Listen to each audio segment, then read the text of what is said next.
They say everything's bigger in Texas, but nothing's smaller than an AEW show in Texas. Welcome back to Fog Wrestling, the last show before we fly out to Australia, mate. Down under. Is there a problem, mate? There is. It's a Dynamite taped spoiler edition recap. You know what? I will actually thank Tony for this. It means we don't have to sit up. It means I don't have to watch it on a Thursday morning, afternoon. I can talk about it here and bask in the glory. Well, I don't think there's much glory to bask in, but either way, we have to get into it. We have to talk about AEW tape show. So, not often Dynamite's taped. Normally, we get the taped collisions, taped rampages. Shockwave could be taped for all we know. But yeah, it's not often you get a taped Dynamite, but this week we do. February 11th, almost Valentine's Day. No love here, though, for AEW Dynamite. Absolutely not. But first match, AEW Trios champion, the Death Riders, Pac, Wheeler, Yuta and Claudio defend against the Undisputed Kingdom's Cole, Strong and O'Reilly. I mean, come on. Totally forgot the Death Riders were the Trios champions. And you know what? Get rid of the trio belts, man. That's a Mexican thing.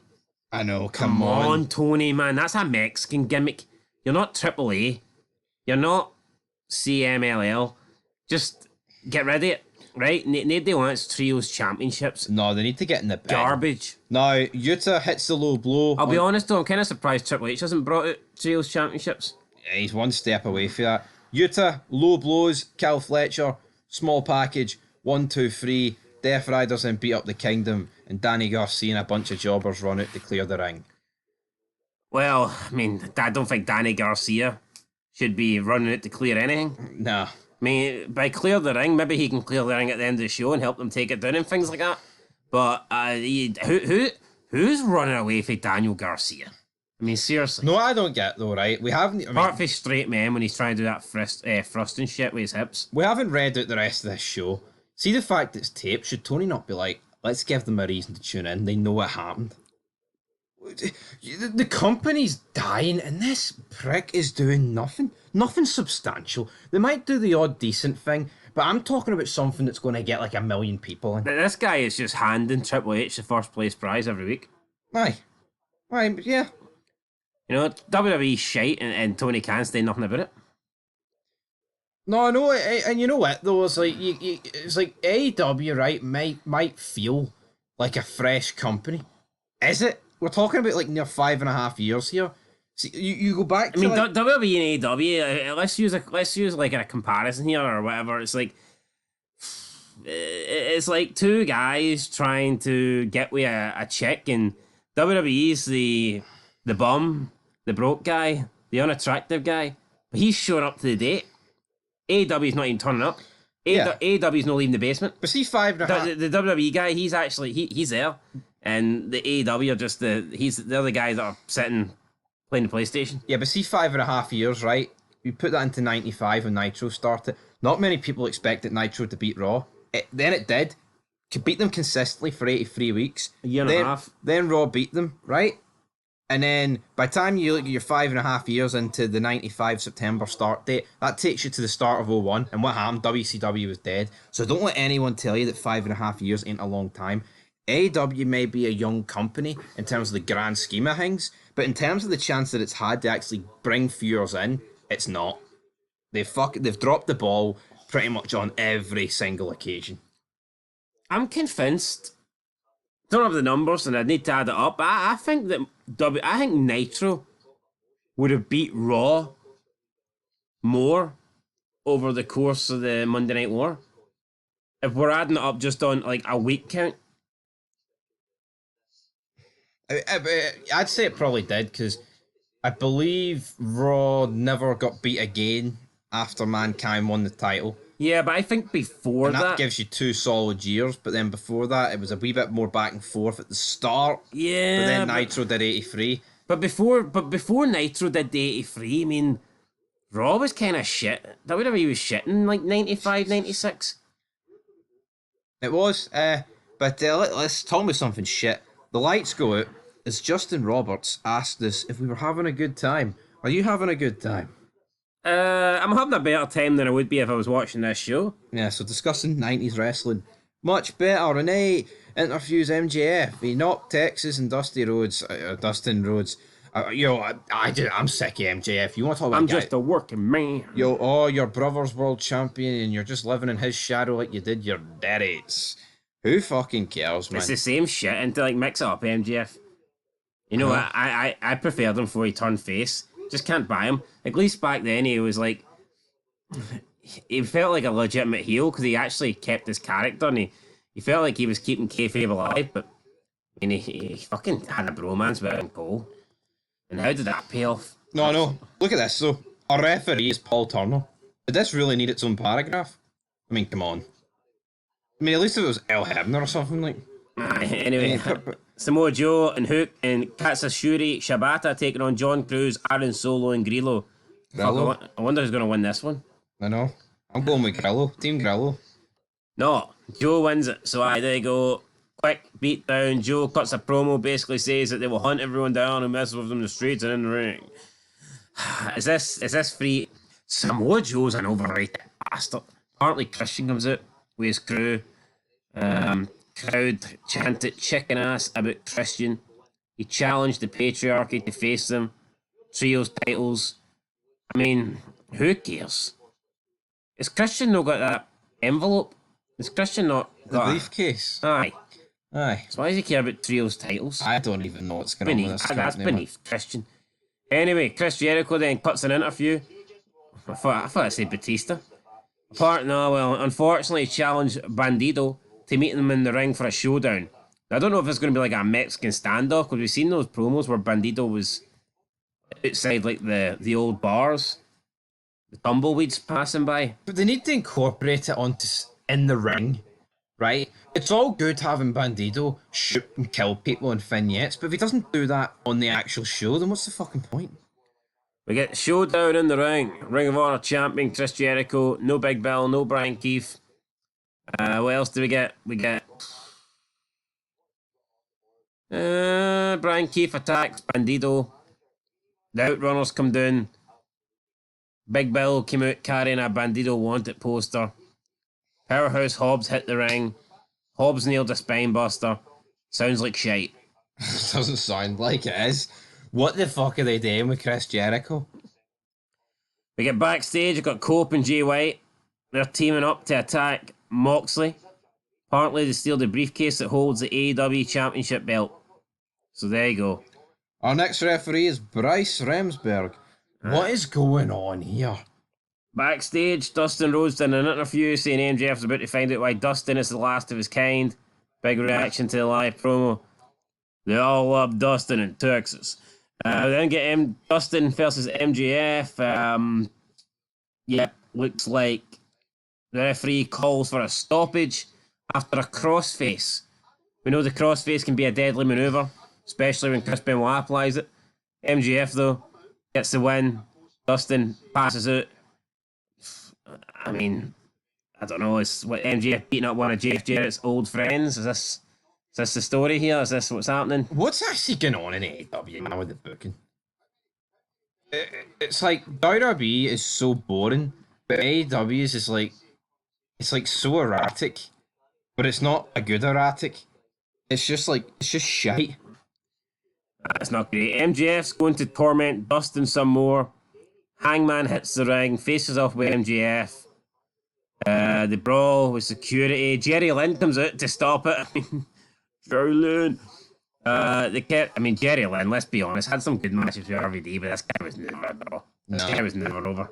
No. This guy never sold a fucking ticket. There's a reason why he was never in the invasion. I think he appeared on Jacked a few times. They kept breaking free and brawling. Haven't seen that before. No.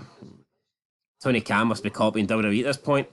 Austin, I thought we got Stone Cold there. It's Austin, Texas, not Austin, Stone Cold. Austin chanted to let them fight. Paige was dragged backstage. MJF returns to the mic with the ring. Or returns to the ring with the mic. Did he carry the ring to the ring? Couldn't he carry a paper bag, son? He says that Paige is gutless and afraid of him. He dared Paige to come back down, but he won't because he's a loser. Paige comes back, then we get another brawl. Oh, God. Chuck Taylor was at ringside, if anybody cares. Chuck Taylor was at ringside for all of this. Was he a fan? Who the fuck's Chuck Taylor? No, come on. Chuck Taylor's that guy. He's a member of the the guys that got delivered to the arena by the mum. Aye. Well, fuck. Best friends or whatever. Numerous things wrong with this, right? A, imagine being a guy that still goes to wrestling. B, imagine being a guy that goes to wrestling and takes notes. C, imagine being a guy that takes notes of the referees for each match. And fucking D, imagine being a guy that takes notes of Chuck Taylor. Was it ringside? No, what's the funny thing is, I think Chuck Taylor could be at ringside and you wouldn't even know who it is. You'd be like, who's that guy? If Chuck Taylor walked into this room right now, would you know who? No. No? Fuck you. Get my house. What are you doing in the West Wing, Chuck? You prick.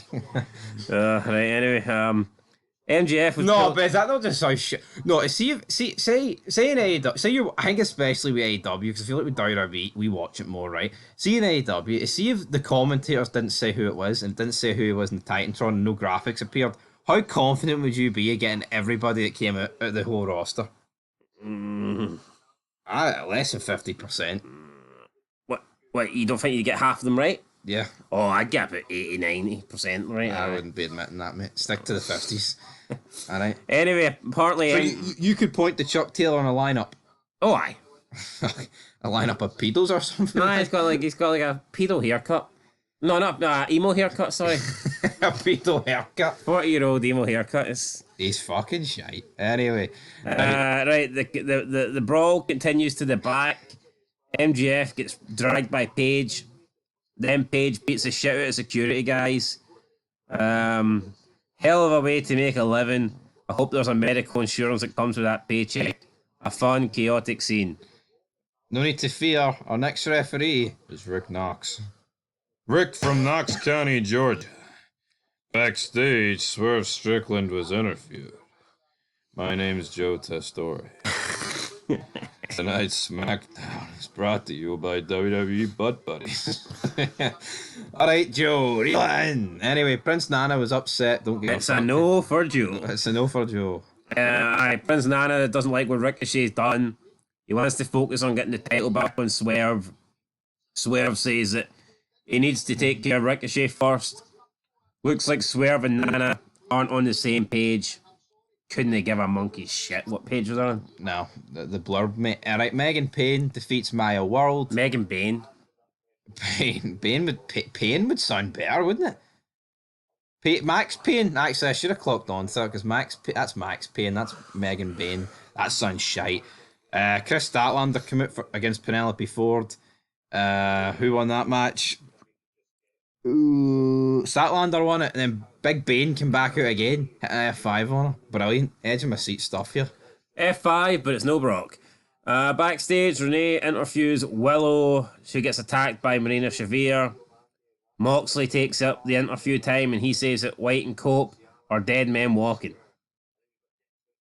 Brilliant. They then played a Harley Cameron promo. She closed it with Feel the Wrath, so Austin chanted. I don't know if there was a puppet in here or a song, but it was probably the best thing of the show. And the referee for the main event, folks, it's Paul Turner. For the second time tonight, Paul Turner's back in the Dynamite ring. Right, AEW Tag Champs, Hurt Syndicate against the Guns. Mo. Who won? It was the Hurt Syndicate. Because of course they did. Yep, Bobby Spear into next week. Hurt Business as Monsters is a hell of a deal. What was Triple H thinking of letting this go? Well, apparently Triple H gets everything right, so... Know what I mean? People pretend that Tony Khan fumbled the biggest fumble of all time by letting Penta go, but they give Triple H a pass for Bobby Lashley walking out the company. No, but see, we made a fid earlier, right, about Ricochet and JD. Ricochet responded to a guy who said it was like a screenshot of JD talking about Ricochet being on Rampage, and he buried it.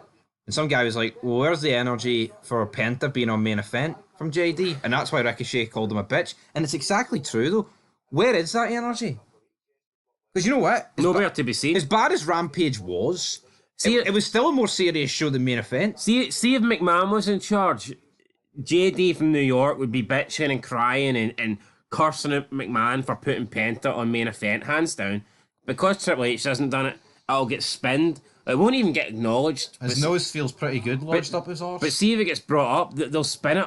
Yeah, but he's keeping Penta active. He's giving Penta more opportunities. They're showcasing Penta. It just goes to show you that you can get mega stars on any show in WWE. That's these guys just twist and spin. Like 25 years ago, right? Spin on this, you prick. You used to get like Middle finger, by the way, for you anybody used to wondering. get like Austin and McMahon on Heat, but that was back in the day when wrestling was fucking good. See now, you can't even get the guys that are half decent on the big shows. Yeah, but let's be honest, Heat is a million times better than any wrestling show today. Yeah, I know, but my point was is that back in the day, even the minor shows had some great stuff on it. Now, the major shows don't have anything good on it, so why are the minor See, shows? Sunday Night Heat? Sunday Night Heat was kind of like it was almost like a pre-show for Raw and the pay-per-views. Sunday Night Heat then, it transitioned, I would say, as we got into, like, as we started getting beyond the 2000, then Heat kind of transitioned into, like, almost a B show for Raw, and then you had Velocity, which is the B show for SmackDown, kind of similar to TNA Explosion. For anybody that doesn't know, Explosion's a show that came on before Impact, and it's like an hour show where, I get it, if you don't have enough time on the main show, then it's a decent show for guys that don't really get that opportunity. So, but Sunday Night Heat originally, it felt like you get some big stories. You had like main event stuff on Sunday Night Heat. No. I'm pretty sure. I think was Taker and Kane no break McMahon's legs. That's what I was about to talk about. I'm pretty sure it was on Heat. You had Austin McMahon on Heat, Rock. Fucking hell, did they not have a... Did the Rock and Mankind not have a title match on Heat? Halftime Heat, Super Bowl. Look, it used to get back in the day. Fucking Mankind against The Rock at halftime during the Super Bowl. Who's turning over the Super Bowl for fucking Penta? I don't care how pish Kendrick Lamar is. See if you tell me Penta's another channel, I'll just listen to A minor for 20 But minutes. anyway, we're at the end. Brian Cage and Lance Archer. I know Penta's pish. I couldn't be arsed talking about him, but these two shouldn't be ending a show. How did they end it? They come out at the entrance looking down at it. Alright, so it's Brian Cage and Lance Archer versus the Hurt Business up? No, the tribal, the syndicate. No, Hurt Syndicate. the Hurt Business, mate. You got that fucking... The Hurt Syndicate, you fucking tool. The Hurt Business? The Hurt Syndicate. So why's he called them the Hurt Business? Where? Right there. Where? Fucking right there. Right there. Aye, what? Pierre's called it the Hurt... Aye, because he's referring to what they won in WWE. Well, you know what, man? There's a Hurt Syndicate. Tony needs to... No, see ending with E. You know what they need to do? I think at AEW need to have, like, someone go all out in WWE every week. Pick someone who's actually good on the mic just to blast Triple H and say we're taking over. You know, like... Why not? Why not? TNA did it and it never worked for them, but here, maybe it could work this time. No, why not, though? TNA were trying to bury WWE and it was good. No. Maybe if you try and bury WWE when it's fucking shite, it might work. Why not actually get the Hurt Business to come out and turn around and say that racist over in Connecticut fucking held us back, and he holds all the people of colour player behind. But they don't have the balls to do that. Nah, no, they don't. Look at Austin and WECW, man. He's ripping, you know what I mean? He's fucking ripping the piss out of Hogan. That was funny. Well, That was good. they don't do it anymore, brother. You know? Steve Mania running wild. Yep. Anyway, that's it. That's your Dynamite spoilers. What's your whack? I'm glad I don't have to watch this show. Till then, peace.